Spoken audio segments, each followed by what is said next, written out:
8th standard chapter 6 ஸ்டாட்டிஸ்டிக்ஸில் exercise 6.1 புள்ளியியல் அப்படின்ற தலைப்பில் என்ன கேட்டிருக்கிறாங்கன்னு பார்த்தீங்கன்னா, represent the following data in ungrouped frequency table. அதாவது இந்த மாதிரி நம்பர்ஸை ஸ்கேட்டடாக அப்படியே கொடுத்துருந்தாங்கன்னா அது அன்குரூப்டு டேட்டா அப்படின்னு சொல்லிட்டு சொல்லுவாங்க.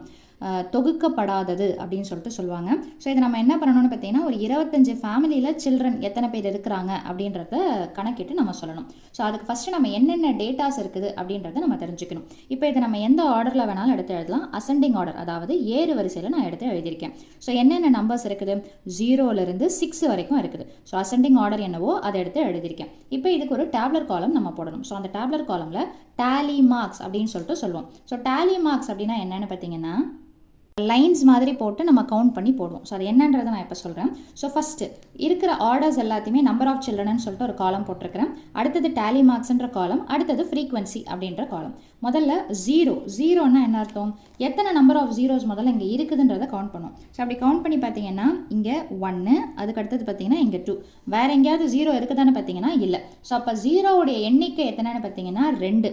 டேலி மார்க்குன்றது எப்படி போடணும்னு பார்த்தீங்கன்னா, ஸ்ட்ரெயிட் லைன்ஸ், வெர்டிக்கல் லைன்ஸ்னு சொல்லுவோம். செங்குத்தாக போடக்கூடியதான் நம்ம என்னென்னு சொல்லுவோம்னு பார்த்தீங்கன்னா டேலி மார்க்குன்னு சொல்லிட்டு சொல்லுவோம். 1, 2.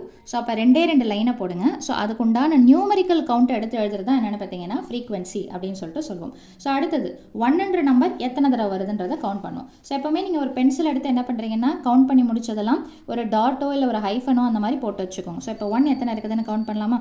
ஸோ 1, அடுத்தது பார்த்தீங்கன்னா 2, அடுத்தது 3, அடுத்தது 4, 5, அடுத்தது 6. ஸோ 1 எத்தனை தடவை இருக்குதுன்னு பார்த்தீங்கன்னா 6 தடவை. அப்போ 6ன்றது நீங்கள் இங்கே முன்னாடி நம்பரை போட்டுக்கலாம். அதுக்கு டேலி மார்க் எப்படி போடலான்னு பார்த்தீங்கன்னா 1, 2, 3, 4 வரைக்கும் தான் நீங்கள் ஸ்ட்ரெயிட் லைன்ஸ் போடணும். 5th லைன் என்ன பண்ணணும்னு பார்த்தீங்கன்னா, இப்படி கிராஸாக அடிக்கணும். அடிச்சுட்டு இந்த பக்கமாக கொஞ்சம் கேப் விட்டு 6th லைனை போடணும். அப்போது 4 லைன் போட்டு ஒரு கிராஸ் போட்டால் அந்த இது பார்த்தீங்கன்னா கவுண்டிங் என்ன வரும்னு பார்த்தீங்கன்னா 5 அப்படின்ற அர்த்தம் வரும். ஸோ நடுவில் அதுக்கு அடுத்தது பக்கத்தில் ஒன்று போட்டிங்கன்னா அது என்ன கவுண்ட்டுன்னு வரும்னா 5 + 1 6 அப்படின்ற கவுண்ட்டில் வந்துடும். சரிங்களா.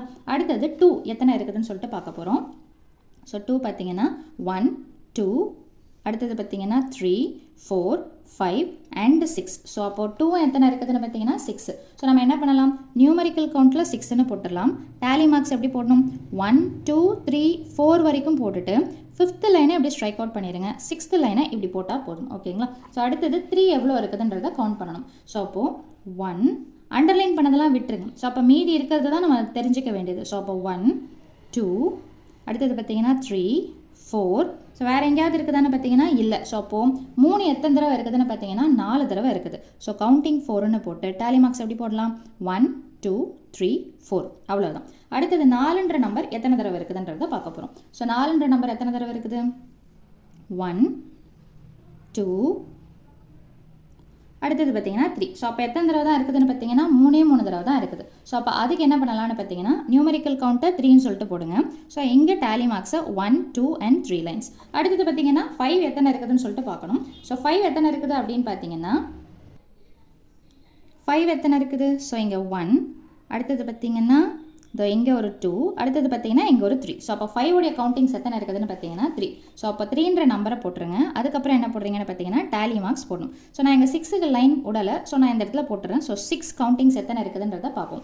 ஸோ 6 எத்தனை இருக்குது அப்படின்னு பார்த்தீங்கன்னா இங்கே பார்த்தீங்கன்னா நம்ம வந்துட்டு இந்த ஹைலைட் பண்ணியிருக்கிறோம் இல்லைங்களா, டேஷ் மாதிரி போட்டிருக்கிறோம். ஸோ அப்போ அதில் எல்லாமே ஆல்மோஸ்ட் கவர் ஆயிடுச்சு எக்ஸப்ட் இந்த ஏரியா. அப்போ 6 எத்தனை டைம்ஸ் இருக்குதுன்னு பார்த்தீங்கன்னா 1 டைம். இந்த மாதிரி வேல்யூஸ் நிறைய கொடுக்கும்போது நீங்கள் வந்துட்டு மார்க் பண்ணி போட்டிங்கன்னா உங்களுக்கு கன்ஃபியூஷன் ஆகாமல் இருக்கும். ஸோ அப்போ 6 உடைய வேல்யூ எத்தனை டைம்ஸ் இருக்குதுன்னு பார்த்தீங்கன்னா 1 டைம். அப்போ இது டேலி மார்க் என்ன பண்ணணும்னு பார்த்தீங்கன்னா ஒரே ஒரு லைன் எடுத்து போட்டால் போதும். ஸோ இப்போது இதை நான் டோட்டல் பண்ண போகிறேன். எதுக்கு அப்படின்னு பார்த்தீங்கன்னா, இப்போ இதை டோட்டல் பண்ணிங்கன்னா என்ன வருது அப்படின்னு பார்த்தீங்கன்னா கரெக்டாக உங்களுக்கு என்ன வரும்னு பார்த்தீங்கன்னா 25. இது எதோடைய வேல்யூன்னு பார்த்தீங்கன்னா கொஸ்டினில் கொடுத்துருப்பாங்க பாருங்கள், எத்தனை ஃபேமிலிஸ் அப்படின்னு கொடுத்துருக்காங்கன்னு பார்த்தீங்கன்னா 25 ஃபேமிலிஸ். இந்த டோட்டல் கரெக்டாக இந்த ஃப்ரீக்வன்சியில் நமக்கு கரெக்டாக வந்ததுன்னா நம்ம போட்டிருக்கிற டேலி மார்க்குன்றது கரெக்டு அப்படின்னு சொல்லிட்டு சொல்லுவாங்க. ஓகேங்களா. ஸோ இப்போ இதை நம்ம என்ன பண்ணணும்னா டேப்லர் காலமில் எடுத்து எழுதணும். ஸோ டேப்லர் காலமில் நம்பர் ஆஃப் சில்ட்ரன் இந்த ஃபேமிலி. ஸோ அப்போ எதுலேருந்து ஸ்டார்ட் ஆகுது, 0லேருந்து 6 வரைக்கும். ஸோ 0, 1, 2, 3, 4, அடுத்தது 5, அடுத்தது 6. இப்போது 0ல் எத்தனை இருக்குதுன்னு பார்த்தீங்கன்னா 2. அப்போ அதுக்கு நேராக அப்படியே அந்த ஆர்டரை கரெக்டாக எழுதிட்டு வந்தீங்கன்னா முடிஞ்சு போச்சு. ஸோ 2, அடுத்தது என்ன இருக்குதுன்னு பார்த்தீங்கன்னா 6, அடுத்தது 6, அடுத்தது 4, அடுத்தது 3, நெக்ஸ்ட் 3, அடுத்தது 1. ஸோ இப்படி தான் அன்குரூப்டு டேட்டா, அதாவது தொகுக்கப்படாத ஒரு மதிப்பை கொடுக்கும்போது டேலி மார்க்கை போட்டு ஃப்ரீக்வன்சியை போட்டு டேப்லர் காலமை நம்ம ஃப்ரேம் பண்ணணும். ஸோ அவ்வளவுதான் இந்த சம்மோட சொல்யூஷன். தேங்க்யூ.